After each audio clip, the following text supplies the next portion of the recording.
15 अगस्त पर फौजी बहू को मिला धोखा। माँ, मैं जा रही हूँ। किरण बेटी, ये कैसा सादा सा सूट पहना हुआ है तूने? तेरे उम्र की लड़कियां सजते सवरते नहीं थकती, और एक तू है जिसे कोई शौक नहीं।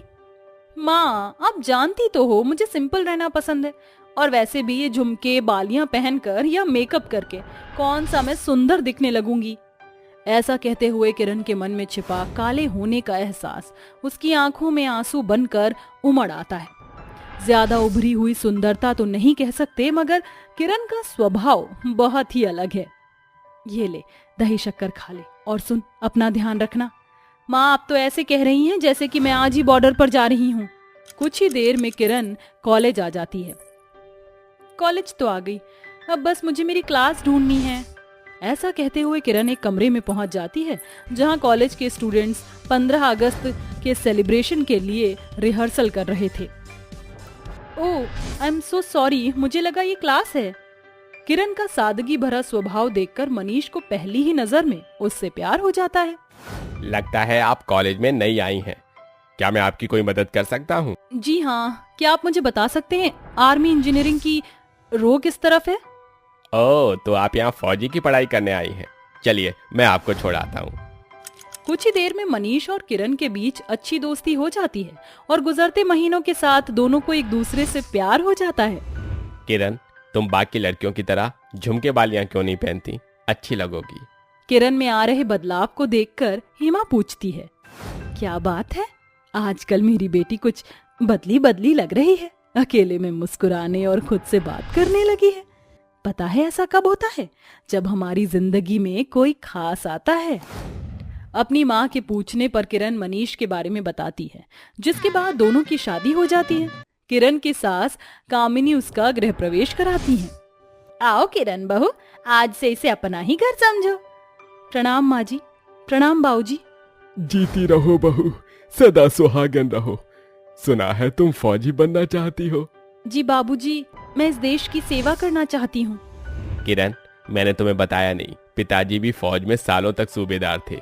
मगर मिला क्या इन्हें? आखिर में देश की सेवा करते हुए पैरों पर गोली खाई और आज लंगड़े बनकर बैठे हैं।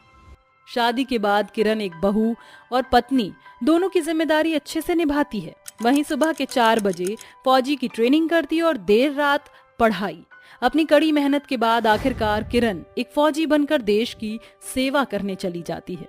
उसी बीच पल्लवी नाम की एक मॉडर्न लड़की मनीष की पड़ोसन बनकर आती है, मगर मनीष को देखकर उसके मन में घिनौनी सोच पनप जाती है। क्या हॉट बंदा है यार, इससे तो मैं पटा कर रहूंगी।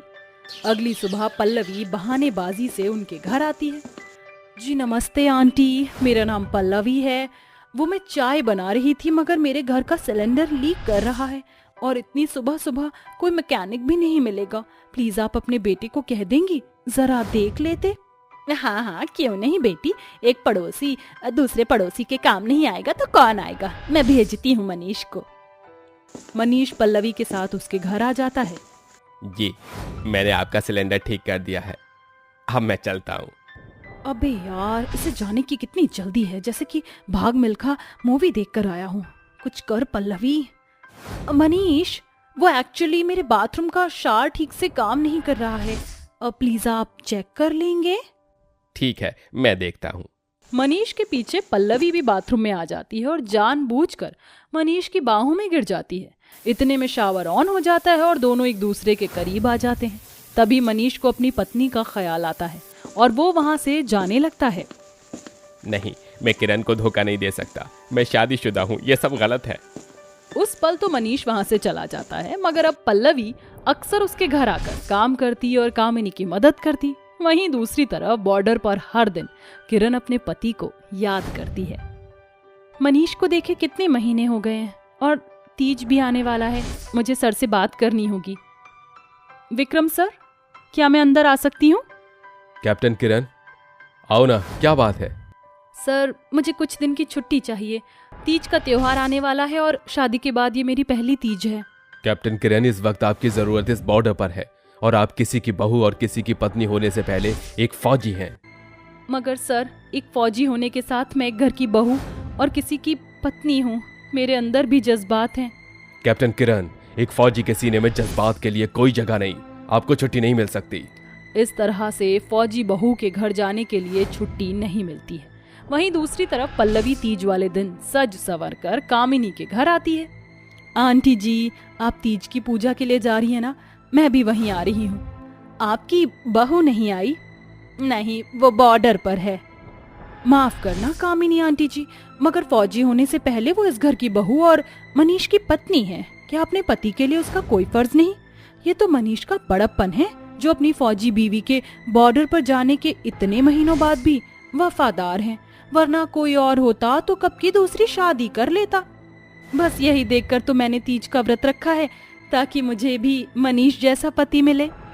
पल्लवी की फूट भरी बातों में मनीष और कामिनी का मन घुलने लगता है, जिसके बाद अब धीरे धीरे पल्लवी और मनीष के बीच नजदीकियां बढ़ जाती हैं और वह पल्लवी से दूसरी शादी करके अपनी जिंदगी में आगे बढ़ जाता है। इसी तरह से 1 साल होने को आ जाता है और 15 अगस्त आने वाला होता है। तभी जनरल विक्रम कहते हैं, सभी फौजियों के लिए एक बड़ी खुशखबरी है। आप सभी को आने वाले 15 अगस्त के लिए बॉर्डर से छुट्टियां दी जाती हैं। बॉर्डर से छुट्टी मिलने की खबर पर किरण का मुरझाया हुआ चेहरा खुशी से खिल जाता है और उसकी आंखों में आंसू भर आते हैं। मुझे छुट्टी मिल गई। मैं जल्दी से मनीष को फोन करके बता देती हूँ कि मैं घर आ रही हूँ। नहीं, मैं एक काम करती हूँ, 15 अगस्त पर घर जाकर मैं मनीष को सरप्राइज दूंगी। किरण बॉर्डर से अलविदा लेकर घर आने लगती है और रास्ते में अपने पति के लिए फूलों का गुलदस्ता लेकर रात के ठीक 4 बजे घर आ जाती है। वो 15 अगस्त का दिन होता है। किरण धीरे से दरवाजा खोलकर अंदर आ जाती है और खुद से बातें करते हुए कमरे की ओर बढ़ने लगती है। ये 15 अगस्त का दिन मेरे लिए बहुत खास है, क्योंकि आज पूरे 1 साल बाद मैं अपने पति से मिलूंगी। जैसे ही किरण कमरे का दरवाजा खोलती है तो वह अपने पति को पल्लवी के साथ बाहों में बाहें डालकर आधे अधूरे कपड़ों में सोया हुआ देखकर चौंक जाती है और उसके हाथों से कांच का वह गुलदस्ता गिरकर टूट जाता है, जिसकी आवाज से मनीष और पल्लवी की आंख खुल जाती है। किरण आंखों में आंसू लिए मनीष से पूछती है, मनीष, क्या है ये सब? बोलो, मुझे जवाब चाहिए। कौन है ये औरत जो मेरे बिस्तर पर सो रही है? किरण, तुम शांत हो जाओ, मैं तुम्हें सब कुछ बताता हूँ। पल्लवी मेरी पत्नी है। अगर ये तुम्हारी पत्नी है तो फिर मैं कौन हूँ? इतना बड़ा धोखा! तुम धोखेबाज हो, धोखा दिया है तुमने मुझे। इतने में कामिनी और किरण के ससुर अभिजीत वहां आ जाते हैं। माँ जी, ये सब क्या है? इस घर की बहू तो मैं हूं ना, फिर ये क्यों किया? बंद करिए रोना धोना। एक तो मैंने अपने बेटे की खुशी के लिए तुझ जैसी काली कलूटी लड़की से उसकी शादी कर दी, मगर तुझे तो फौज में जाने का जुनून चढ़ा था। तेरा तो ये जिंदगी भर का लगा रहेगा, मगर मैं अपने बेटे को अकेले नहीं देख सकती, इसलिए मैंने कर दी अपने बेटे की दूसरी शादी। माँ जी, आपसे मुझे इसकी उम्मीद नहीं थी। मुझे लगा एक औरत होने के नाते आप मेरा दुख दर्द समझेंगी, मगर आपने मेरी जिंदगी बर्बाद कर दी। मैं आप सबको छोड़ूंगी नहीं, मैं आप सबको कोर्ट में घसीटूंगी। इस धोखे की सजा मैं आप सबको देकर रहूंगी। ये इस फौजी बहू का वादा है। ये कहकर किरण रोते हुए वहां से जाने लगती है। तभी पल्लवी उसके पैरों में गिरकर हाथ जोड़कर कहती है, नहीं, मैं तुम्हारे आगे हाथ जोड़कर अपने सिंदूर की भीख मांगती हूँ। मैं माँ बनने वाली हूँ। मेरे बच्चे से उसके पिता को मत छीनो। सारी गलती मेरी है। मैंने ही मनीष को बहकाया था, क्योंकि मैं हर हाल में उसे पाना चाहती थी।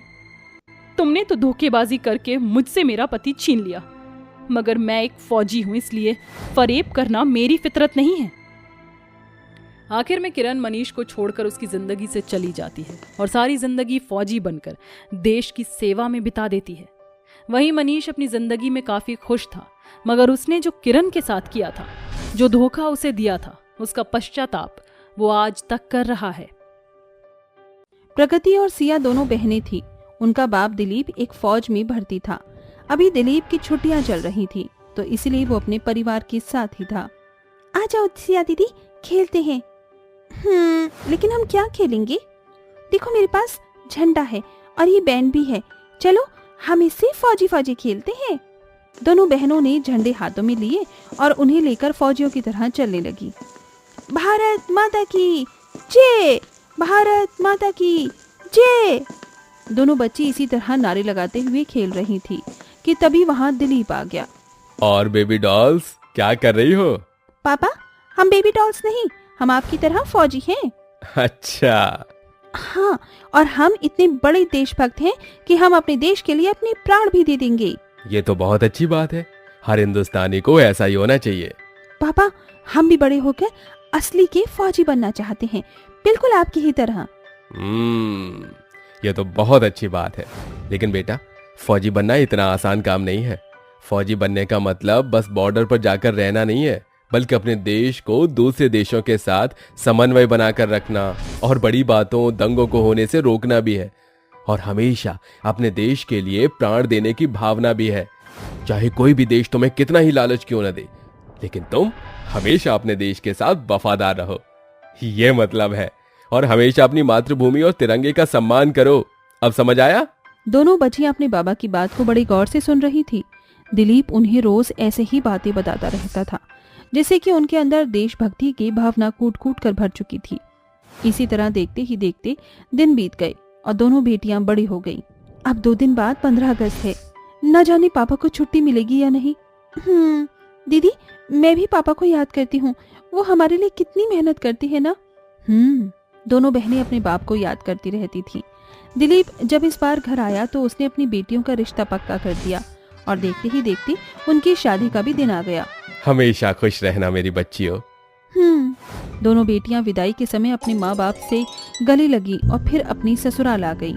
प्रगति और सिया को लगभग सारे ही काम करने आते थे और साथ ही वो दोनों आदत की भी बहुत ही ज्यादा अच्छी थी। सभी उनसे उनकी ससुराल में बहुत खुश थे, सिवाय उनकी ननंद बिपाशा के। माँ, ये लीजिए, आज मैंने नाश्ते में प्याज के पराठे और गर्मा गर्म चाय बनाई है। तेरा शुक्रिया बहू। सुमन के ऐसा बोलते ही पास में बैठी बिपाशा बोल पड़ी, ऐसी ऊपरी हरकतों से तुम माँ का दिल जीतना चाहती हो। अरे मैं तुम्हारी असलियत को बहुत अच्छे से जानती हूँ। तुम दोनों दिल की जरा भी अच्छी नहीं हो, तो ये अच्छी बनने का नाटक भी छोड़ दो। तभी वहाँ प्रगति आ गई। तुम्हें ऐसा क्यों लगता है कि हम दोनों बहनें अच्छी बनने का नाटक करती हैं? हाँ बताओ तो सही बिपाशा। हाँ बेटा, तेरी भाभियाँ तो इतनी प्यारी हैं, फिर भी तू इनसे ऐसा बर्ताव क्यों करती है? चुप करिए, ना जाने इन दोनों ने कौन सा जादू चला दिया है माँ आप लोगों के ऊपर। बिपाशा ऐसे बोलती हुई चली गई। दरअसल सभी घरवालों के मुंह से अपनी भाभियों की तारीफ बिपाशा को बर्दाश्त नहीं होती थी, इसीलिए वो उनसे ऐसी जली कटी बातें करती थी। ऐसे ही एक दिन, बिपाशा, क्या मुझे तुम अपना रुमाल दे सकती हो जो माँ ने तुम्हें दिया था? वो मुझे ना कहीं जाना है और मेरा रुमाल मिल ही नहीं रहा है। वाह, पहले मेरी माँ को मुझसे इतना दूर कर दिया। वो हमेशा तुम्हारी ही गुण गाती रहती हैं और अब चाहती हो कि मैं तुम्हें मेरी माँ का दिया हुआ रुमाल भी दे दूं। वाह, प्लीज मुझे गलत मत समझो बिपाशा, मेरे पास से चली जाइए। मैं आपको वो रुमाल हरगिज़ नहीं दूंगी। और हाँ, एक और बात, मुझे बहुत जोरों से भूख लग रही है, तो जल्दी से मेरे लिए पास्ता बना कर लाइए। मुझे कहीं जाना है बिपाशा। ओहो, आपकी तो बिजनेस चल रही है। बिपाशा, तुम इस वक्त प्रगति को जाने दो, तुम्हारे खाने का इंतजाम मैं कर दूंगी। रहने दो दी, वैसे भी अब देर हो चुकी है, अब तक तो वो दुकान बंद भी हो चुकी होगी, मैं ही बना देती हूँ। प्रगति और सिया को बिपाशा का ऐसे चिड़ा चिड़ा सा रहना अच्छा नहीं लगता था। वो अपनी तरफ से हर मुमकिन कोशिश करती थी, लेकिन बिपाशा की नफरत जा ही नहीं रही थी। इसे यहाँ से अच्छे से साफ कर रही हूँ। इसी तरह से दिन बीत रहे थे और देखते ही देखते 1 साल होने को आ रहा था और अब कुछ ही दिनों बाद 15 अगस्त थी। दीदी, 15 अगस्त आने वाला है, तो क्यों ना हम 15 अगस्त मनाने बाबा के पास चले? बहुत अच्छा आइडिया है। दोनों बहनों ने इस बारे में अपनी सास से बात की। तुम्हारे बाबा कभी कभी ही तो फौज से आते हैं, तुम्हें उनसे मिलने जाने के लिए मुझसे पूछने की कोई जरूरत नहीं है। हाँ, अपनी जिम्मेदारियों से बचने के लिए तुम्हारे पास ये अच्छा बहाना है। चुप कर, हमेशा यही बातें अच्छी नहीं है, तुम बेफिक्र होकर जाओ। फिर क्या था, सास से इजाजत मिल जाने पर दोनों बहनें 15 अगस्त के दिन अपने पापा से मिलने जाने लगी। उन्हें अपने मायके जाने के लिए ट्रेन से सफर तय करना पड़ता। उन्होंने सुबह ही जल्दी से ट्रेन पकड़ी और वो उसमें सफर करने लगी। देख प्रगति, 15 अगस्त की वजह से स्टेशन पूरा तिरंगा हुआ पड़ा है। सही कहा दीदी, मुझे आज भी बाबा के शब्द याद हैं जो वो हमें बताती थी। सही कहा, अपने देश से प्रेम करने के लिए फौजी होना जरूरी नहीं है। हर देशवासी अपने देश का रक्षक और एक फौजी ही है।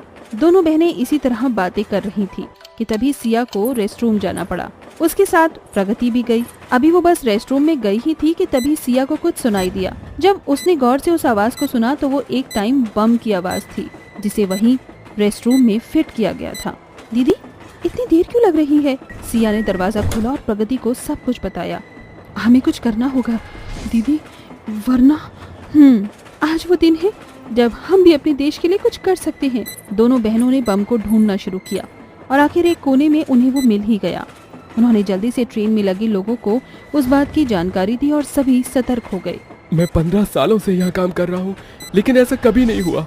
अभी ट्रेन के दूसरे स्टेशन तक पहुँचने में भी समय लगेगा। इतने में तो ये बम ब्लास्ट हो जाएगा। नहीं, हम ऐसा नहीं होने देंगे। इस बम को हम ही डिफ्यूज करने की कोशिश करते हैं, लेकिन इसमें बहुत सारे वायर हैं। न जाने कौन सा वायर डिफ्यूज का होगा। सभी बहुत डरे हुए थे। बम के ब्लास्ट होने में बस 2 ही मिनट बाकी थे। शायद रेड, नहीं, ब्लू वायर। हम क्या करें? समय बीतता जा रहा था।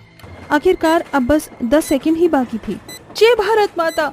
लाल, काट दो दीदी। सिया ने ऐसे बोलते ही लाल वायर काट दिया। सभी डरे हुए थे, लेकिन खुशी की बात भी थी कि धमाका होने से बच गया। हमने कर दिखाया दीदी। सभी लोग उनकी बहादुरी के लिए तालियां बजाने लगे और ये खबर कुछ ही देर में सभी न्यूज चैनल्स और सोशल मीडिया प्लेटफॉर्म्स पर वायरल हो गई और उन दोनों को सम्मानित किया गया। मुझे तुम्हारे ऊपर गर्व है मेरी बच्चियों, आज तुमने अपने फौजी बाप का सिर और भी ऊंचा करवा दिया। अपनी भाभीियों की बहादुरी देखकर अब बिपाशा को भी अपनी गलती महसूस हो गई थी। उस दिन के बाद से फिर कभी बिपाशा ने इतना बुरा बर्ताव नहीं किया और पूरा परिवार खुशी खुशी रहने लगा।